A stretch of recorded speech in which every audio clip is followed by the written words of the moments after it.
Hello and welcome to my presentation. My name is William Costello and I just thought I'd jump on and give a little face-to-face introduction to my talk this evening, which is Step Your Dick Up, Why Incels Deserve Better Advice. So I'll just give a little background to myself before moving into the PowerPoint version of the presentation. So my name is William Costello, and a little bit of background about myself is that I moved to England from Ireland in 2011 for my undergraduate degree in English and education. I followed this up with a postgraduate degree in career guidance before spending the last 5 years developing career guidance software for students to use in schools to help them plan their career decisions. My most recent turn is to return to university to study evolutionary psychology at Brunel University, London, and I started 2 weeks ago. So far, so good. How did I come to get interested in evolutionary psychology? Well, looking back, my university career actually took strange segues towards evolutionary psychology without actually even realizing it. For example, during my English degree, I did an erotic writing module for a creative writing module, and this led me to read The Evolution of Desire by evolutionary psychologist David Buss, and I just found the whole thing fascinating. So I was making links towards evolutionary psychology already in that sense. My dissertation for my undergraduate degree also happened to be a literary defense of the work of Tucker Max. Tucker Max was quite a controversial author, and I defended his literature against the accusations of rape culture. Tucker Max went on to found the podcast called The Mating Grounds. And The Mating Grounds was a podcast he did with Dr. Jeffrey Miller, another evolutionary psychologist, and it attempted to bring evolutionary psychology into the mainstream.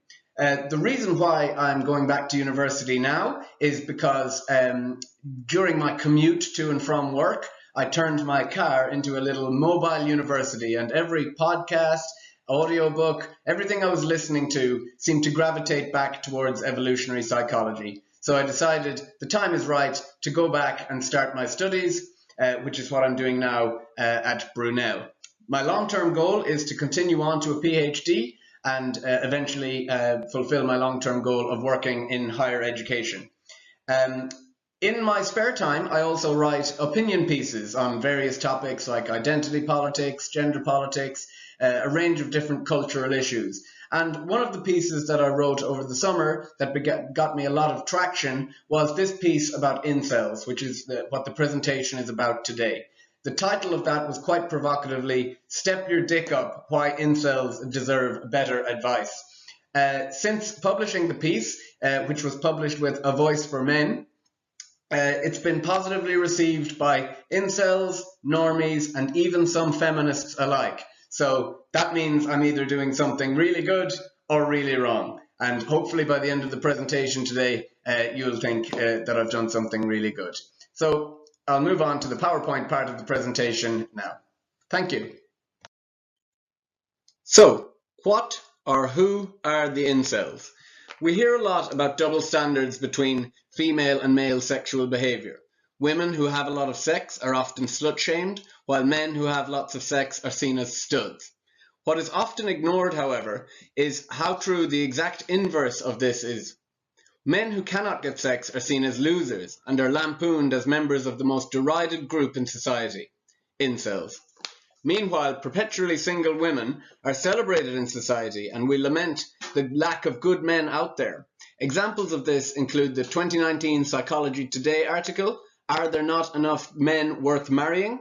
And the New York Post article, Broke Men Are Hurting American Women's Marriage Prospects. Not to mention the media love-in for self-partnered Emma Watson. An incel, or involuntary celibate, is defined as someone who has not had or cannot gain access to sex for a sustained period. Going by this definition, and acknowledging the fact that the number of men who are not having sex within the last year has increased threefold in the last decade, we must conclude that the majority of incels are peaceful and non-violent. A significant minority of incels derive a sense of community, spitting misogynistic vitriol online, and rare individual cases of incels have lashed out at society in horrific acts of violent rage. Media and cultural depiction tends to fixate on the latter two groups and uses them to represent all incels as misogynistic terrorists in waiting. I'm reminded of the moral panic about incel violence around the Joker movie that just didn't manifest whatsoever, despite the media salivating at the prospect. It is important to note that while they may resent their lack of success in what they consider a somewhat superficial sexual selection system, the majority of incels do not necessarily hate women. The majority might not even define themselves as incels. I care about incels because I feel they are very misrepresented due to the most extreme voices within their community. We quite rightly rail against other minority groups being defined by extremists within their community, for example, the harmful stereotype of Muslims as terrorists. However, we are reluctant to do this when regarding incels. Perhaps there isn't much sympathy for this group because they are seen as white and conservative, which isn't really true. The incelosphere is far more diverse, and this is something that I hope to study further in my research. I have also considered that a way to get more sympathy in this identity politics, oppression Olympics world might be to change the public perception around that demography of the incelosphere. In society, we usually try to help or at least have sympathy for the most disenfranchised minority groups, but we don't seem to do this when we discuss incels. In response to my article, I have seen people who are usually extremely kind commentators say things like, "Life is hard, get over it." I think this is a disservice to the vast majority of incels who do not meet the trivialized caricature description used by most media. This doesn't help the problems incels face and represent in society. In my piece, I mentioned the work of fellow speaker today, Tanya Reynolds, at the University of New Mexico. She has done amazing work on how we morally typecast men and women, and that there's evidence to show that we value male pain less. I feel that the pain of inceldom is downplayed by society, despite studies showing that physical pain and social pain, i.e. rejection, exclusion, ostracism, activate the same regions of the brain. Modern-day progressives will happily tell you that words are violence, but this will most likely scoff at the notion of this type of pain. I feel that this dismissiveness is due to how acutely aimed at men most sexual rejection is, and an example of an empathy gap. The reason my female friends can scoff at this type of pain is because they genuinely can't relate to it. Many of my female friends have literally never been rejected. They live in a state of sexual abundance of options. Blissfully ignorant state of abundance. Something that's very significant is that with the focus on the shitposting and misogynistic vitriol in these online communities, what gets lost along the way are the signs of suicidality and depression. It is my opinion that sadly the incelosphere is full of potential suicides in waiting rather than would-be terrorist attacks. Step your dick up, the futility of advice given to incels. In discussions about this topic with friends, one of the cruelest and most galling pieces of advice that I have heard put to incels is that they should step their dick up, i.e. improve themselves to a standard at which women will consider them. If we can move past the glaring double standard and the fact that an unlucky in love woman would never be told to step her pussy up to earn male attention, how much do we really think can be mitigated through self-improvement? My article was about trying to find that sweet spot between what can be mitigated, improved upon, and ultimately overcome for an incel. There is obviously no objective answer to this, but we can grapple with the question. Some elements are impossible to overcome and are immutable, like height, for example, which my article details is a significant deal breaker for many women, unfortunately for me. The first incel I have ever encountered in real life spoke at the Messages for Men conference I attended in London in 2019. At which I did not see any sign of acclaimed feminist author Laura Bates, who maintains she was in attendance. Richard, the incel who spoke, overcame obvious crippling anxiety to speak and provide insight into his life. The most striking point for me was how he detailed a frustration at the tension between being told to simply be yourself and just lift bro in order to improve himself by weightlifting. Just lift, bro, I was told, is a common piece of magic bullet-style advice provided to incels, particularly from men within the wider manosphere. It seems cruelly insufficient when we consider the number of barriers or the number of incels who report to have physical or mental disabilities which might serve as significant barriers to weightlifting. Meanwhile, telling an incel to simply be himself is to gaslight him into thinking there is no problem at all, or to imply that his problem is that he's being inauthentic. The blaseness and dismissiveness with which incels are told to just lift, bro, is demeaning to the significance and complexity of the challenges they face. It's not all about looks. People say it's not all about looks, but to make the argument that it's not all about looks is to make the assumption that if you don't have good looks, you can simply compensate with a sparkling personality. I'm routinely provided with anecdotal evidence for such a phenomenon. However, what constitutes a sparkling personality can be very much dependent on what the man looks like in the first place, and there is often a minimum level of attractiveness to be reached before personality and other traits are even considered. Feminist writer Louise Perry had this to say on the looks versus personality dichotomy. The dating market is highly competitive, hierarchical, and often cruel. This fact is uncomfortable for anyone who values egalitarianism, so a more appealing, albeit dishonest, option is to blame incels for their plight by suggesting that their unpleasant personalities must be the problem. Social skills to some extent can be learned, primarily by overcoming shyness to reveal a truly interesting personality. This does require a putting yourself out there that can be grueling for socially anxious young men, and a trial and error learning curve that will lead to all sorts of discomfort for women who will have to endure many inept attempts at approaching them. Many incels lack the basic social skills required to navigate relations with the opposite sex. According to an internal poll carried out on the website incels.co, 26% of users of the forum said that they had some form of autism. Flirting, which requires an innate understanding of nuanced subcommunications and unspoken sexual tensions, does not come naturally to these men. It seems that it's difficult for us to imagine a man who is objectively lacking in every aspect that might be important to a woman when considering a mate. We also neglect to acknowledge how many of these are immutable and difficult or impossible to do anything about. Take, for example, the issue of height. Research from the online dating website AYE.com found that every inch increase in a man's height directly correlated to his likelihood of being contacted by a woman. The study showed that 6-foot men were 33% more likely to be contacted than a man of average height, and 77% more likely to be contacted than a man under 5 foot 4 inches. A different study about height and human mate choice found that on average, the shortest man a woman would date is 5 feet 9 inches tall, 2 inches taller than the average man.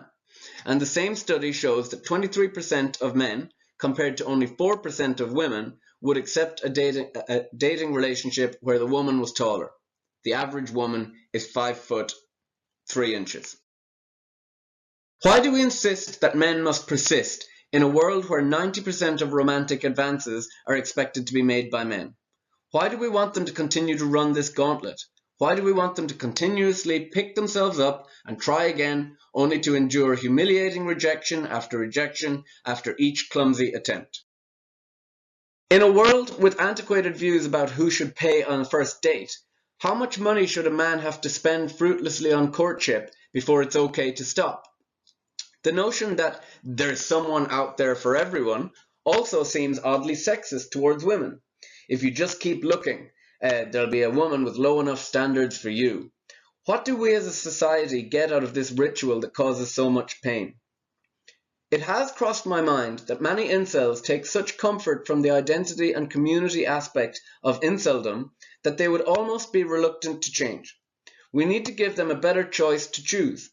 Why would they choose the ritualistically humiliating, exhausting, and expensive gauntlet that is the dating market over a powerful community that gives them a real or perceived grievance, fraternity, and sense of identity? The next part of my presentation is about the ways in which our evolutionary psychology is in tension with certain aspects of modernity. The real problem of humanity is the following. We have Paleolithic emotions, medieval institutions, and godlike technology. Edward O. Wilson. It's the dating economy, stupid.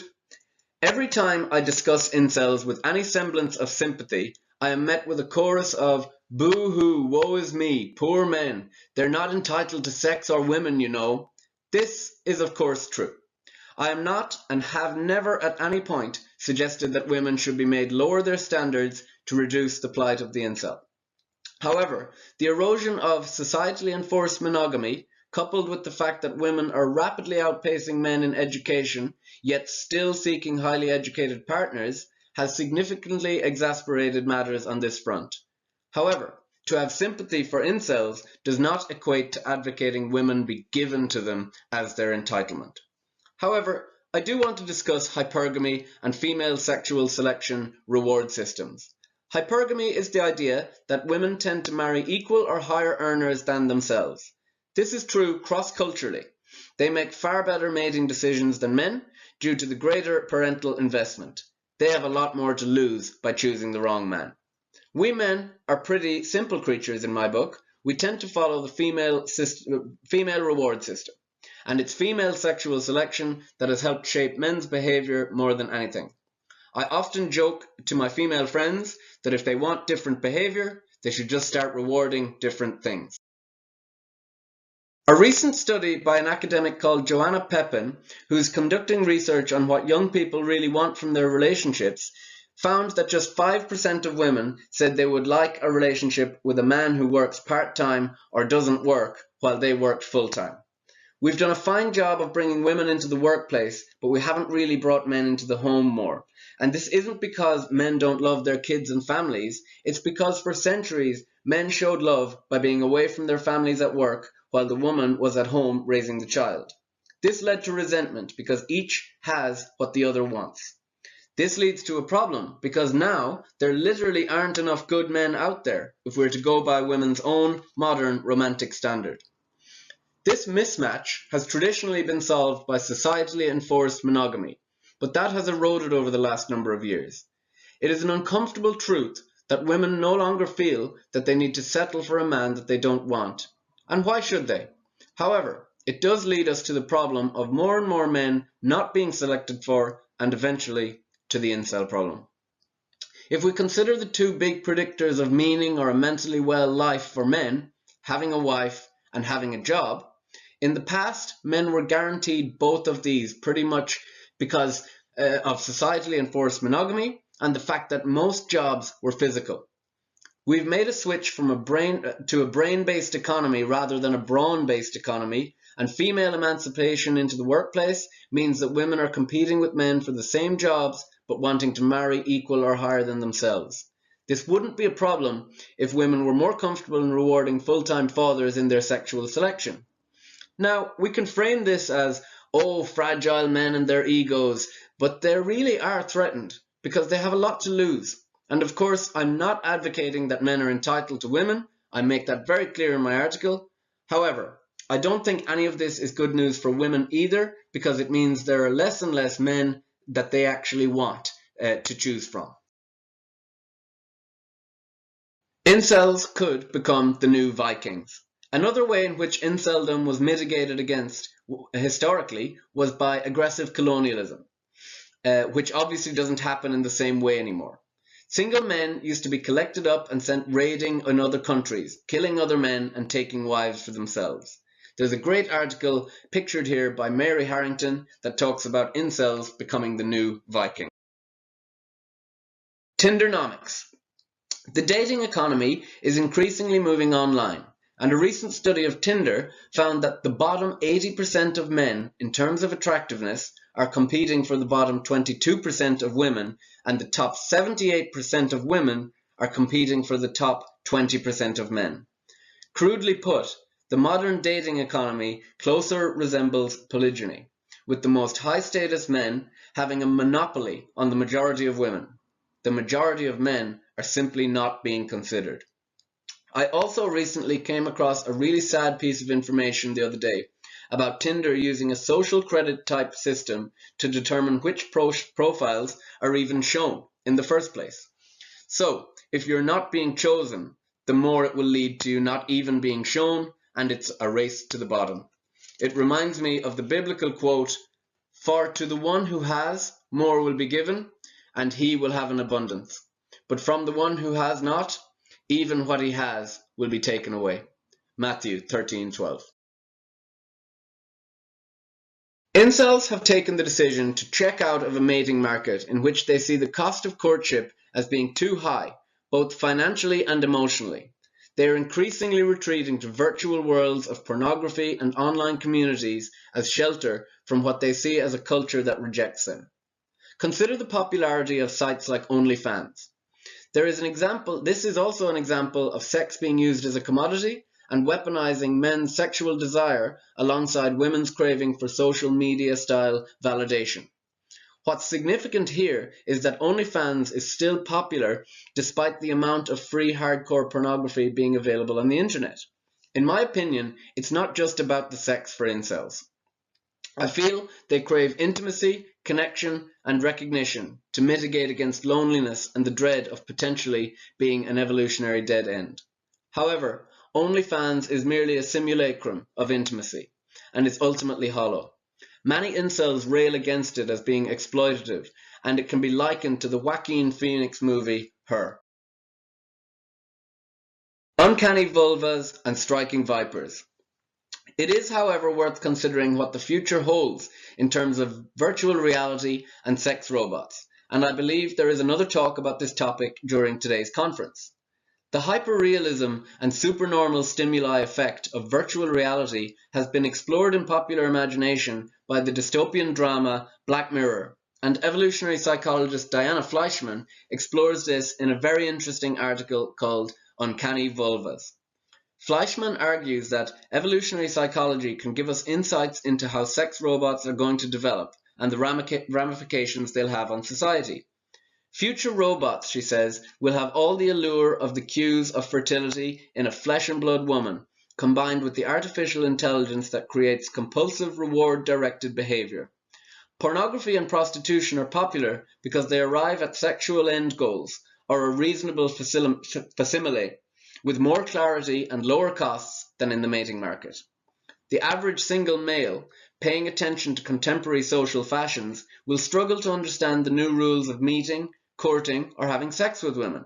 Something as banal as trying to converse with a woman wearing headphones is now often considered harassment. A man's chance of mating success increase when he approaches many women, but so too do his chances of gaining reputation as sexist, exploitative, or immoral. When men get cues that women are interested in them, even if those women are mere representations, their evolved psychology leads them to less risky ways of attempting to achieve reproductive success. How many teenage boys would be able to build up the resentment to commit mass shootings or suicide if they had a beautiful sex robot or virtual reality system at home? The cues that a sex robot would provide to the evolved psychology of a previously disgruntled teenager would be, "You're achieving incredible mating success and status by staying at home and playing video games. Keep it up." This feeling of achievement from merely staying at home playing video games and having sex with a robot, of course, is a double-edged sword, and we could call it fake fitness. Why do we hate incels? James Bloodworth's insightful article, "Why Incels Are the Losers in the Age of Tinder," describes the way in which men and women uniquely hold disdain for incels. We still judge people by how much sex they have, or not in this case. We still view men who don't have sex as failures in some way. For men, calling someone an incel implies something positive, a certain sexual abundance about one's own existence. For women, it has begun to function as a put-down that ruthlessly dismisses unworthy suitors while simultaneously expelling them from the community of the good as misogynistic and creepy. It's obvious why society hates the misogynistic online abuse and the violence, but why do we hate the majority of incels for simply not taking part in a mating market that rejects them? When so much of male identity is wrapped up in the idea of competency and agency, the incel admission of incompetence is jarring to us as a society, and we find it somewhat repugnant. We are all vulnerable romantically and socially. We all face rejection and hurt in romance and relationships. Scorning incels is a projection of our own insecurities and fears. If it wasn't for random luck, we too could be alone.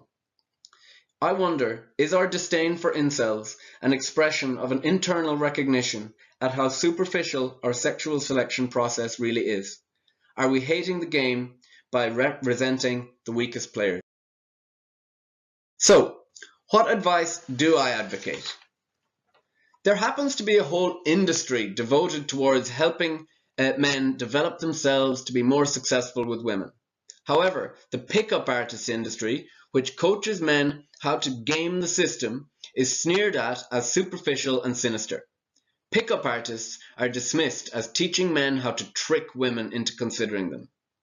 One can imagine the exasperation of an incel who finds himself being held in scorn for his immutable incompetence and simultaneously being scolded for trying to game the system. Personally, I would still advocate the self-development route, as it will be good for someone even if it doesn't achieve the goal of getting sex or women. The problem is that as soon as you tie the explicit goal of wanting to attract women to any form of self-development, it somehow gets framed as misogynistic. Let's face it, attracting women is a pretty big motivator for a lot of people to develop themselves. I don't see why it's inherently seen as misogynistic. It seems as though women just want men to be naturals rather than trying to learn.